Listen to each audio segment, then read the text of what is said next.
নমস্কার, the power of astrology Sumanta G Chowdhury আমার YouTube চ্যানেলে আপনাদের সবাইকে স্বাগত। এখন আমি আলোচনা করব সিংহ রাশি নিয়ে।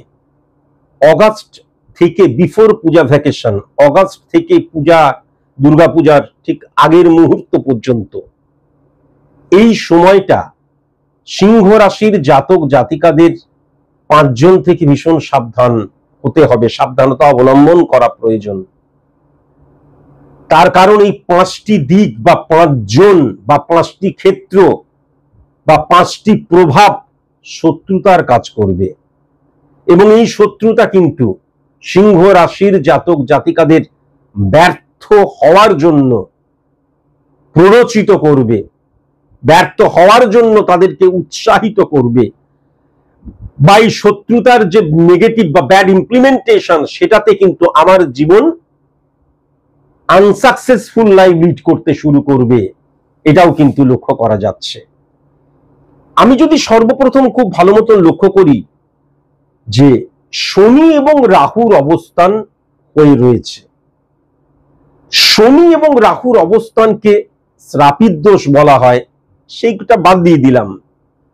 তাহলে শনি এবং রাহুর অবস্থান থাকাটা নেগেটিভ কেন? তার কারণ দুটো গ্রহ পুরোপুরি পূর্ব এবং পশ্চিম। তার কারণ শনি মানে হচ্ছে ডিসিপ্লিনের কারকতা, শনি মানে হচ্ছে নিয়মানুবর্তিতা, ডেডিকেশন, ডিভোশন, ডিটারমিনেশন, আমার বাস্তববোধ, আমি হেরে গিয়ে আবার উঠে দাঁড়ানো এবং সকলের সাথে সঠিক মতন কাজ করতে পারা। ওই যে বললাম, বাস্তব বোধ কিন্তু যখন আমার মধ্যে থাকছে। আর রাহু মানে ইনক্রিজ যেমন আছে, রাহু মানে কিন্তু ইলিউশন, আবেগ, ইমোশন। তাহলে শনি গ্রহ যেটাকে রিপ্রেজেন্ট করে, রাহু কিন্তু সেটার পুরো অপোজিট রিপ্রেজেন্ট করে। তাহলে সিংহ রাশির জাতক জাতিকাদের ক্ষেত্রে সিংহ রাশির কিন্তু অত্যন্ত পজিটিভ বা ফেভারেবল সময় যাচ্ছে, কিন্তু যখনই আমি আমার ইলিউশনের দ্বারা আক্রান্ত হয়ে অনিয়ন্ত্রিত লাইফ লিড করতে শুরু করব, চ্যালেঞ্জ কা সাথ বলে দেওয়া যায়, যদিও এটা একটা সার্বিক মতে আলোচনা করছি, কিন্তু চ্যালেঞ্জ কা সাথ বলে দেওয়া যায় যে আমার যতই ভালো সময় চলুক, আমার স্খলন বা আমার পতন বা আমার পরাজয় নিশ্চিত নিশ্চিত নিশ্চিত। কেননা শ্রাপিত দোষ সৃষ্টি করছে। তার কারণটা আমি বোঝালাম, পুরোটাই কিন্তু দুটো, একটা ছায়া প্ল্যানেট, ক্যালকুলেটিভ প্ল্যানেট, আর একটা হচ্ছে প্ল্যানেট, দুজন কিন্তু একদম পুরোপুরি ভিন্নমুখী কার্যকারিতা, ভিন্নমুখী তাদের কিন্তু আদর্শ এবং তাদের ইমপ্লিমেন্টেশন, তারা যখন একত্রে চলে আসছে নেগেটিভ হয়ে যাচ্ছে। আবার এই ক্ষেত্রে কিন্তু সেই মঙ্গলের ঘরেই দেখা যাচ্ছে মঙ্গল এবং শুক্রের অবস্থান। তাহলে বারবার ধরে আমি একটা কথা বলেছি, মঙ্গল এবং শুক্রের অবস্থান মানে আমার জীবনে যখন আমি সফল হতে শুরু করব, তখন আমার বন্ধু বাড়তে শুরু করবে। আমি যখন সফল হতে শুরু করলাম, তখন আমার হাত চুলকাতে শুরু করবে, তখন আমার আরো বেশি সফল হতে ইচ্ছা করবে, তখন আমার টাকার প্রতি, অর্থের প্রতি নেশা হয়ে যাবে, এবং আমাকে চাগার দেওয়ার, আমার কানে পিএমপিসি করার বা কুমন্ত্রণা বা ভুল সিদ্ধান্ত গ্রহণের জন্য তাকে মানে কি বলবো সচেষ্ট করা, তার মানুষের তখন আর অভাব হয় না। আর সেও তখন ভাবে, বাবা আমার তো অর্থ আসছে, তাহলে অর্থটাকে আমি এইখানে লাগাই, ওইখানে লাগাই, এই করি সেই করি। অর্থ এলে, অর্থ বড় চঞ্চলা, বারবার ধরে বলেছি, তাকে কিনা সংযমের সাথে প্রথমে ধরে রাখতে হয়। প্রথমে ধরে রাখো, তারপর চিন্তা ভাবনা করো, তারপর ইমপ্লিমেন্ট করো। কেমন?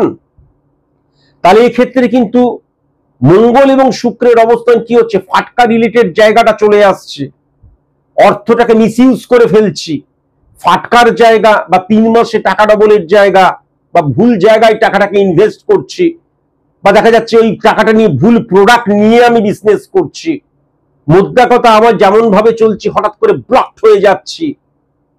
তাই জন্য বারবার ধরে বলছি, সময়টা অত্যন্ত ভালো সিংহ রাশির জাতক জাতিকারা কখনো কোনো মতেই কিন্তু ইলিউশনে আক্রান্ত হয়ে যেও না। এবং কখনোই তুমি যখনই সফল হতে শুরু করবে আরেকটা জিনিসের চেষ্টা করো, সেটা হচ্ছে একা হওয়ার।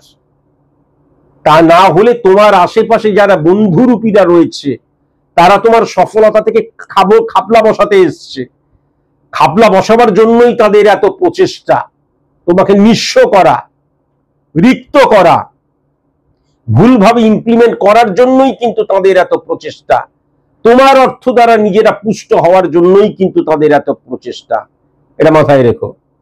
আমি যদি খুব ভালো মতন লক্ষ্য করি 1 2 3 4 5 6 6 নম্বর ঘরে কিন্তু সূর্য এবং শনির অবস্থান রয়েছে।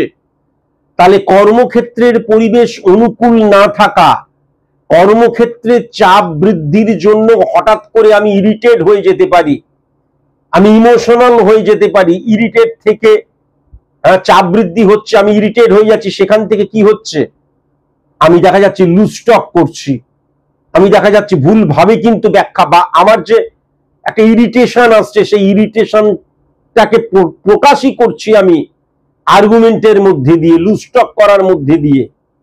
বা অনেক ক্ষেত্রে কিন্তু আমিই তো করছি, তোমরা সবাই বসে রয়েছো, এরকম প্রচুর মানুষকে দেখবে। আমি সকাল থেকে রাত পর্যন্ত পরিশ্রম করি আর 140 কোটি মানুষ সবাই বসে বসে শুধুমাত্র এমনি জীবনযাপন করে যাচ্ছে। দেখবে কথা শুনে এই জায়গাটাও কিন্তু মারাত্মকভাবে লক্ষ্য করা যাচ্ছে। এখান থেকে ভেরি ভেরি কনসাস এবং কনসাস। আবার যদি বুধ কেতুর অবস্থান খুব ভালো মতন লক্ষ্য করা যায় তাহলে সেটা বৃহস্পতির ঘর। তাহলে এই ক্ষেত্রে কি হয়ে যাচ্ছে, বৃহস্পতি মানে আমার ভেতরের যে জ্ঞান, সেই জ্ঞানটাকে পজিটিভ ভাবে ইমপ্লিমেন্ট করছি ফর সাকসেস, অ্যাচিভ সাকসেস, সেটা সম্ভব হচ্ছে না। কেন হচ্ছে না? আমার বুদ্ধি, আমার যুক্তি, আমার ব্রেন ওয়ার্ক, আমার উপর কিন্তু তার কনফিডেন্স নেই। সে কিন্তু বাইরের প্রভাব দ্বারা নিয়ন্ত্রিত হচ্ছে। তার ফলে স্যাটিসফ্যাকশনের জায়গাটা ডিস্টারবেন্স ক্রিয়েট হয়ে যাচ্ছে। সবচেয়ে বড় কথা যেটা লক্ষ্য করা যাচ্ছে, 11 নম্বর ঘরকে হিট করছে কিন্তু বুধ।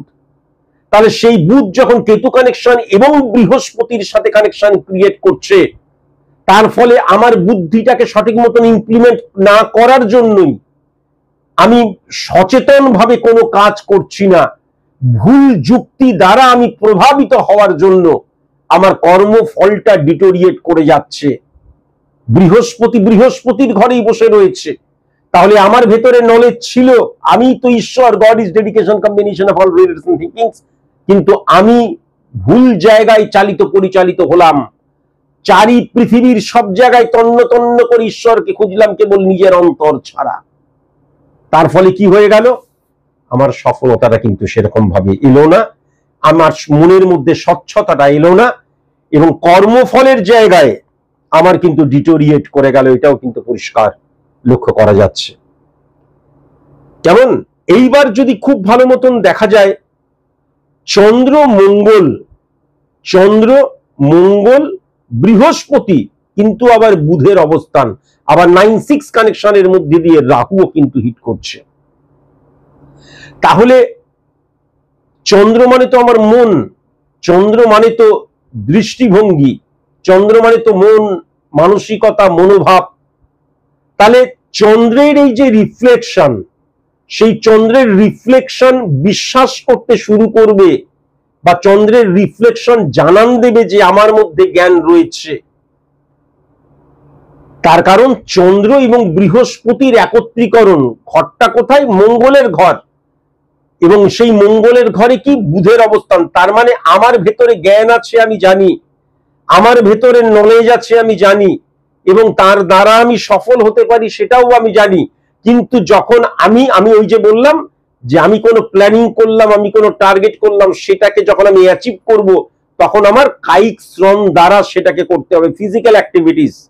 ফিজিক্যাল অ্যাক্টিভিটিস আমি কর্ম করছি, মঙ্গল কর্ম করাচ্ছে শনি, এবং তার রেজাল্টও দেওয়াচ্ছে কিন্তু শনি। তাহলে এই ক্ষেত্রে কি হয়ে যাচ্ছে, আমার ভেতরে যে জ্ঞানটা রয়েছে সেই জ্ঞানটাকে যখন আমি ইমপ্লিমেন্ট করতে যাচ্ছি ফর সাকসেস, অ্যাচিভ সাকসেস, তখন কি হয়ে যাচ্ছে, তখন কিন্তু আমার যুক্তি, আমার বুদ্ধি, আমার ব্রেন, আমার মস্তিষ্ক সেই কাজটাকে পুরোপুরি করতে দিচ্ছে না। তার কারণ তখন বিলিফ সিস্টেম কিন্তু কাজ বিশ্বাস করছে না যে আমার এই জ্ঞান দ্বারাই আমি সফল হতে পারি। তখনই কিন্তু কি হচ্ছে, আমি টার্ন নিয়ে নিচ্ছি, তখনই কিন্তু অন্যের দ্বারা নিয়ন্ত্রিত হতে শুরু করছি। বুঝতে পারলাম? পুরোপুরি অন্যের দ্বারা কিন্তু তখন নিয়ন্ত্রিত হতে শুরু করছি। তখন আমার ভেতরের যে জ্ঞান সেটাকে 100% আমি কখনো ইমপ্লিমেন্ট কিন্তু করছি না। এটাও কিন্তু লক্ষ্য করা যাচ্ছে। আবার যদি খুব ভালো মতন রবির অবস্থানটা দেখা যায়, তাহলে সেক্ষেত্রে কিন্তু 1 নাম্বার ঘরকে হিট করছে যে রবি, সে কিন্তু শনির দ্বারা নেগেটিভ ইনফ্লুয়েন্সের জায়গায় চলে গেছে। তাহলে রবি যখন নেগেটিভ হয়ে যায় এবং রবি যখন 1 নাম্বার ঘরকে দৃষ্টি দেয় বা হিট করে, তার মানে আমার মধ্যে যে আমিত্বের জায়গাটা, মেরুদণ্ডটা না খণ্ডিত হয়ে যায়। নিজস্ব চিন্তাধারা, নিজস্ব মতামত, আমার নিজস্ব যে আইডেন্টিফিকেশন, নিজস্বতা, সেটা হ্রাস হয়ে যায়। তার ফলে কি হয়, আমার যখন জ্ঞান আছে, বুদ্ধি আছে, কায়িক পরিশ্রম, তখন কি হয়ে যায়, তখন আমি না চাকর হয়ে যাই। Extremely sorry to say. তখন আমাকে নিয়ে সবাই না ছেলে খেলা করে, আমাকে সবাই নিজের কাজে ব্যবহার করে। এবং তখনই কিন্তু দেখা যায় বসকে তৃপ্ত করার জন্য বসের রেশন তুলে দিচ্ছি, বসের বউকে নিয়ে শাড়ি কিনতে নিয়ে যাচ্ছি, শাড়ি কেনার পর 10টা ব্যাগ বউ সেই মানুষটি হাতের মধ্যে ধরিয়ে দিচ্ছি, আর বউ ভ্যানিটি ব্যাগ নিয়ে গাড়িতে উঠে যাচ্ছে। চাকর হয়ে গেলাম, আমার মেরুদণ্ডটা খান খান হয়ে গেল। তফাৎ শুধু সিদ্ধারায় সেই জায়গাটা ডিক্রিজ করে গেল, সিদ্ধারা বলেই কিছু রইল না। এটাও কিন্তু লক্ষ্য করা যাচ্ছে। তাহলে এখান থেকেও কিন্তু ভেরি ভেরি কনসাস এবং কনসাস কিন্তু অবশ্যই হতে হবে। আজকের মতন এইটুকুই, নমস্কার।